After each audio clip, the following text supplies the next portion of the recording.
Hi hello నమస్తే welcome to నేటి రాత్రి నేను మీ శివసుబ్రహ్మణ్యం. సో ఈ రోజు మనం చూసుకున్నట్లయితే హైకోర్టు ఒక ఆర్డర్ పాస్ చేసింది. ఏంటంటే మన ప్రజలు కొంతమంది హైకోర్టుని ఆశ్రయించారు. దేని గురించి?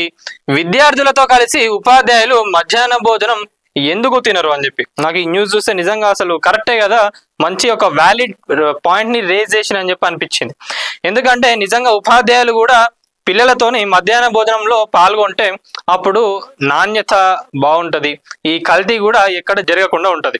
మనం చూసుకున్నట్లయితే మొత్తం 100 మంది పైగా కూడా అందరికి ఈ దీంట్లో కల్తీ జరిగింది అని చెప్పి చాలా మంది పిల్లలందరూ కూడా హాస్పిటల్లో అడ్మిట్ అయినరు. అప్పుడు ఏం చెప్పిండ్రు, వంట మనిషి ఎవరైతే ఉన్నారో దాంట్లో కారం వేసిండ్రు, అందుకే ఇట్లా అయింది అని చెప్పినాక గవర్నమెంట్ కూడా ఏం చేసింది, వెంటనే ఆ వంట మనిషి ఎవరైతే ఉన్నారో తీసేసిండ్రు. సో ఇట్లాంటి ప్రాబ్లమ్స్ రాకుండా ఉండాలంటే ఉపాధ్యాయులు కూడా డైలీ పిల్లలతోని భోజనం చేస్తేనే ఇట్లాంటి ప్రాబ్లమ్స్ ఎప్పుడు కూడా రావు.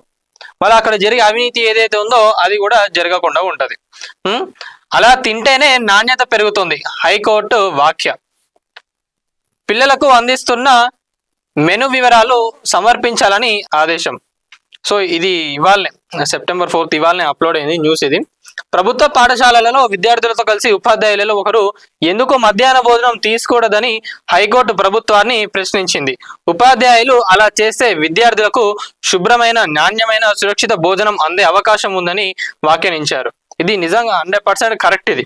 సో దీనికి సంబంధించి ఉపాధ్యాయులు డైలీ ఒకరు తప్పనిసరిగా పిల్లలతో తినాలి అని చెప్పి హైకోర్టు చెప్పడం జరిగింది. ఇట్లా అయితేనే పిల్లలకు నిజంగా నాణ్యమైన ఫుడ్ కానివ్వండి అవన్నీ కూడా అప్పుడు చేయడానికి ఆస్కారం ఉంటుంది. ఎందుకంటే మనం చూసుకున్నట్లయితే గవర్నమెంట్ ఉపాధ్యాయులు ఎవరైతే ఉన్నారో వీళ్ళ సంపాదన ఈడ కాకుండా, అందరు కాదు కొంతమంది ఏంటంటే బయట వీళ్ళు చేసే బిజినెస్లే ఎక్కువ. అందుకే వాళ్ళు ఏంటంటే కొంచెం లగ్జరీగా మెయింటైన్ చేయడం కానివ్వండి, ఫుడ్ కూడా క్వాలిటీ ఉండాలి. వాళ్ళకి ఇంట్లో నుంచి వెళ్ళి క్వాలిటీ ఫుడ్ వస్తుంది కాబట్టి వాళ్ళకి ఎప్పుడు కూడా పిల్లలకి అవుతుంది కానీ ఉపాధ్యాయులకు కాదు. ఇది ఒకటి గుర్తుపెట్టుకోవాలి. దీనిపైన ప్రతి ఒక్కరు కూడా వీడియోలో కామెంట్ తెలపండి.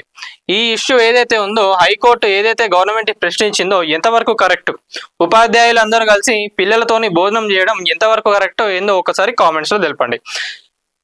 సో ఇది అయితే నిజంగా 100% ఇది కావాలి. ప్రతి ఒక్కరు కూడా డైలీ ఉపాధ్యాయులు ఎవరైతే ఉన్నారో పిల్లలతో కలిసి భోజనం చేయాలని చెప్పి మేము నేటి రాత్రి తరపు నుంచి కూడా కోరుతున్నాం. అప్పుడే పిల్లల ఆరోగ్యానికి కూడా ఒక భరోసా గవర్నమెంటే కల్పించినట్లయితే. దీనిపైన ముఖ్యమంత్రి రేవంత్ రెడ్డి గారు ఒకసారి దృష్టి పెట్టి మరి దీన్ని ఎలా చేస్తే బాగుంటుంది ఏందనేది కూడా ఒకసారి ఆలోచించుకోండి.